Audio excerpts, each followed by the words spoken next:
Santo do dia 5 de setembro de 1979. Santa Bibiana, rogai por nós. Meus caros, depois de 15 dias praticamente sem reunião, as minhas palavras não podem deixar de ser de muita alegria com o reencontro e, ao mesmo tempo, dizermos algumas coisas a respeito de um tema que é ligado à revolução e contra-revolução da seguinte maneira. Há uma expressão muito bonita da Escritura a respeito do Templo de Jerusalém, a qual expressão sempre me encantou.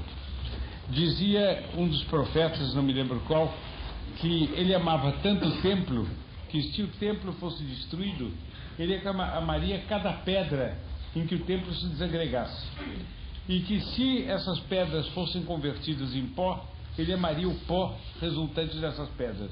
Quer dizer, ele amaria, portanto, em cada pedra do templo, até menor fragmentozinho de pó de pedra que do templo pudesse se desprender.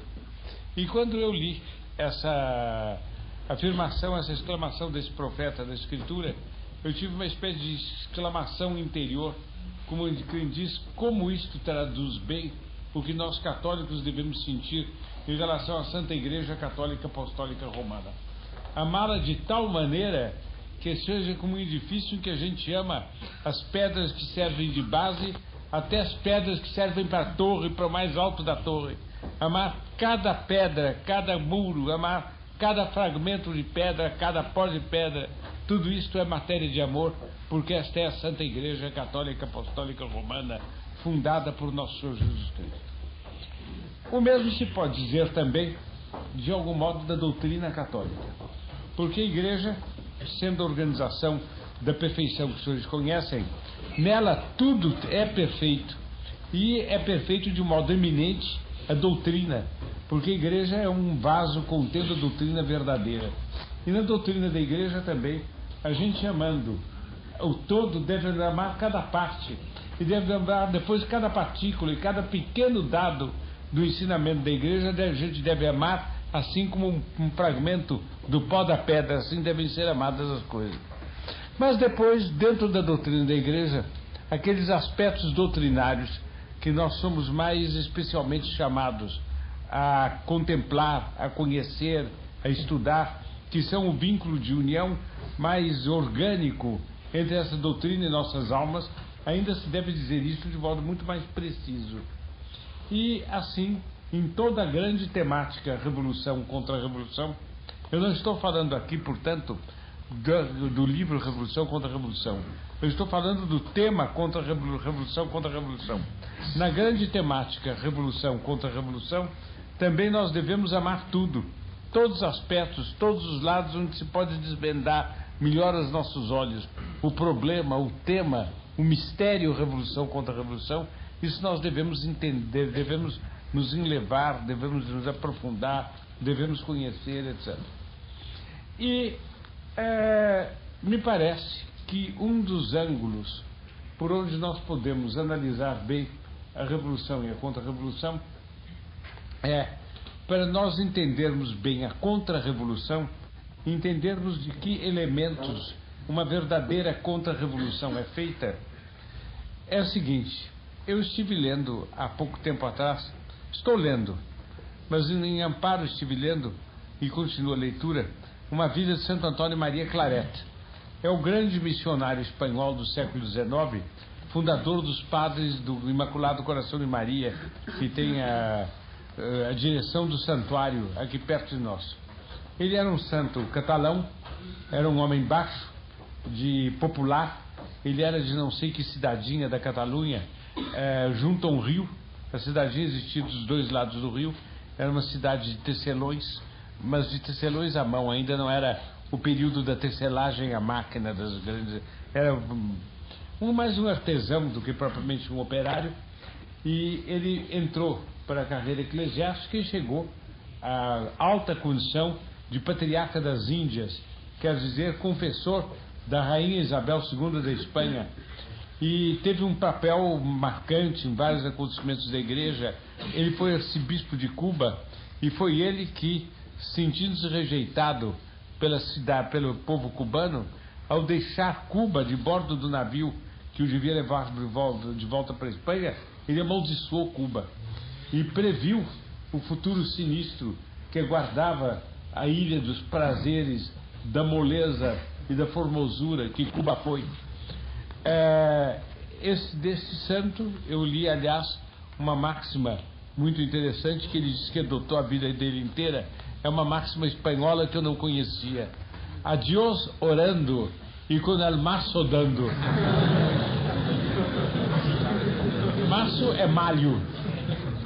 Então, a Deus rezando e com o malho, com o malho funcionando, né?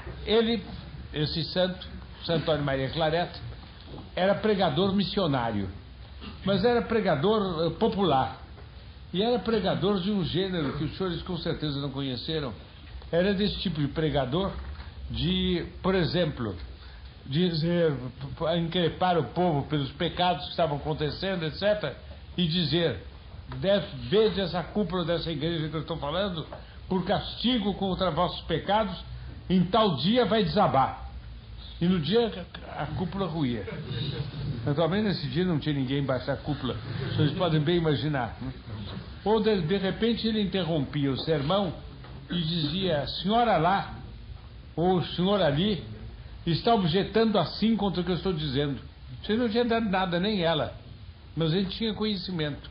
Mas eu lhe respondo de tal maneira, etc, etc, etc. E às vezes chegava a prever, a predizer a morte de alguém que estava ali. O senhor que está ali, antes do fim do ano, preste atenção, vai morrer.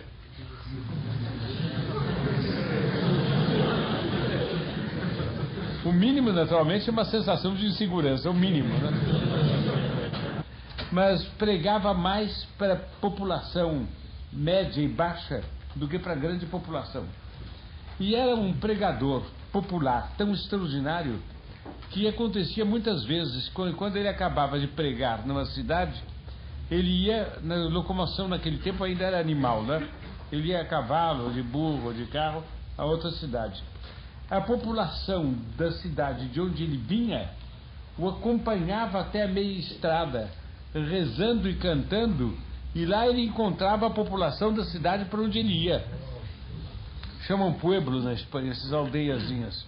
E então tocava para o outro pueblo, lá fazia outro sermão, ia para frente, etc. Um pregador extraordinário. Bem, ele conta que ele nunca deixava de ordenar uma parte dos sermões dele a respeito dos novíssimos do homem. E conta então essa coisa que é onde eu quero chegar agora.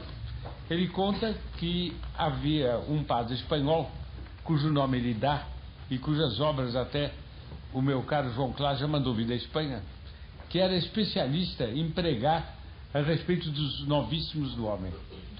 E que Frei Luís Granada, o grande Frei Luís Granada, eu tenho uma certa ideia que ele foi canonizado ou beatificado, até não tenho certeza, mas é uma grande figura da espiritualidade espanhola da Idade de Prata. Frei Luís de Granada apreciava especialmente os sermões deste padre, cujo livro, cuja obra o João Clá mandou vir, e que Santo Antônio Maria Claret gostava tanto. Frei Luís de Granada disse que ouviu um sermão deste homem, e que quando ele pregava e falava a respeito do fim do mundo, era tal a impressão de vida e de realidade que comunicava a palavra dele, que até ele, Luís de Granada, tinha a impressão que as paredes da igreja se amoleciam e tremiam de medo diante da palavra dele. E continuo na leitura e vem essa outra informação, que na Espanha do século XVI ou XVII, não me lembro bem, havia dois grandes pregadores, esse padre e depois mais um outro de que ele dá o nome, eu não me lembro o nome, um outro de que ele dá o nome, e que esses dois pregadores pregaram uma vez simultaneamente em Granada. Granada é uma cidade para hoje pequena, para os tamanhos das cidades de hoje pequena.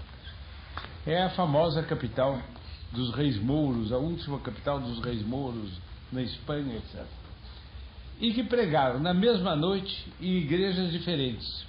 Comenta Santo Antônio Claret, que quando pregava o que não falava a respeito dos novíssimos, o pessoal saía alegre, entusiasmado. Que sermão lindo! E uma senhora, por exemplo, diria: ai, como eu fiquei emocionada quando ele disse tal outra coisa, tal coisa assim. E uma outra senhora diria: nem me diga, mas mais emoção ainda eu tive em outra coisa. E o senhor diria com gravidade, sou eu que estou aqui imaginando, Santo Antônio não entra nesse pormenor. E o senhor diria com gravidade: oh, mas muito mais profundo é tal pensamento. E saíam como quem tivesse apreciado guloseimas deliciosas. Da igreja onde pregava este, saíam todos quietos, silenciosos, sem dizer nada, nem sequer conversando entre si. Não se detinham para ver uma coisa ou outra na cidade. Ia tudo direto para casa, rezava e dormia. Santo Antônio Claret disse que bastava ver essa descrição dos dois públicos para compreender como era melhor o pregador que tinha deixado sair o público cabisbaixo e refletido, do que o pregador que tinha deixado sair o público alegre e frívolo.